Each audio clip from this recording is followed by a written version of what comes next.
Welcome to Success at Scale with Triple G Ventures. I am here with my good friend Clint.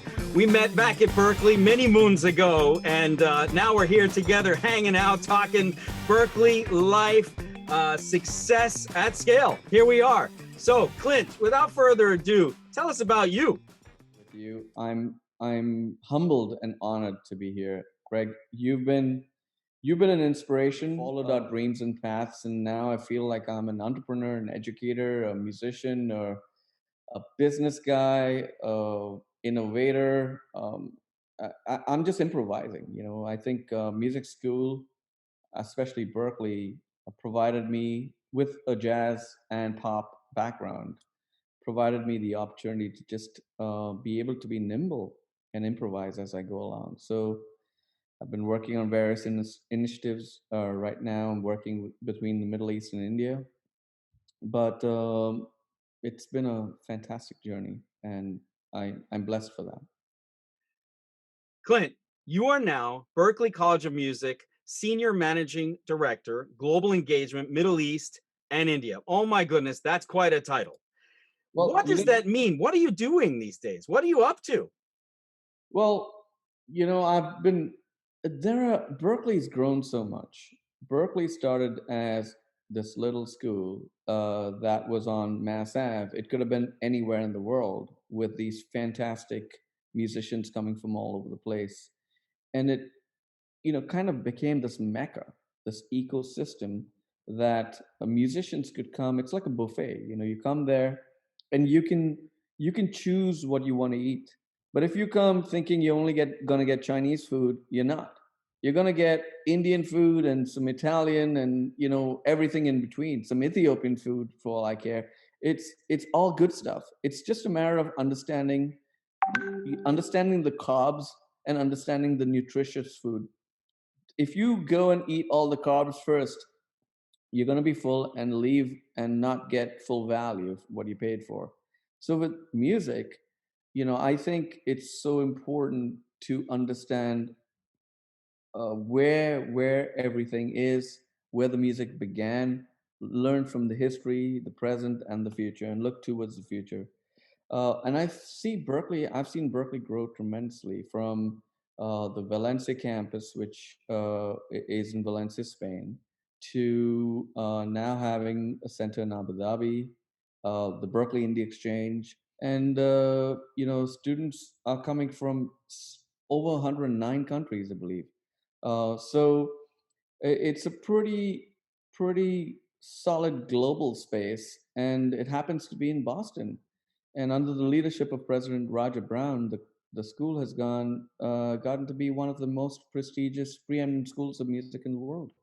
So I'm fortunate to have this opportunity to work with young people from, especially the Indian markets, the Indian diaspora, and now the Middle East, because there's so much hidden talent. I started working with Berkeley City Music, which was a program to reach young people in underserved communities. And we built over 48 sites in a year. It started in 1993, but developed tremendously. And now we have partners like Stax Academy in Memphis, Tipitina's Foundation in New Orleans. We had a place called Home in LA, South Central LA. So talented young people are coming through this program to Boston. And if they do well, they could get a full tuition scholarship to go to Berkeley. So That's I've amazing. had this opportunity to work with all these young people and these kind of like in startup mode. Yeah. It's crazy. I mean, you mentioned to me this awesome phrase, we all choose our own path. And when I hear you say we all choose our own path, I think back to this young Clint dude that I met at Berklee, 20 something years ago, who was this young guy who was hungry. He was aggressive. He wanted to prove himself. He wanted to prove what he was capable of. And my God, what a talented guy. And here we are 20 something years later talking about Clint, talking about the impact of Berklee that he has done. I mean, we all choose our own path. Tell us about that. Yeah, you know what Greg, thank you so much. I mean, honestly, what I've realized, and with aging, you get some wisdom, sometimes. And I've realized the harder you work, the luckier you get. So, it's not about just, the people, it's not about the people but who knows you. And so I had talked to Derek Sivers, who started CD Baby a few years ago, and I said to him, "Hey, Derek, how come you're so successful? What do you do?" And he said, "Clint, I got other people to talk about me." So I think, you know, creating a buzz where you can add value, finding your path. I talk to a lot of young people every day, whether they're writing songs or following their own dreams and passions. And you have to find your own sound.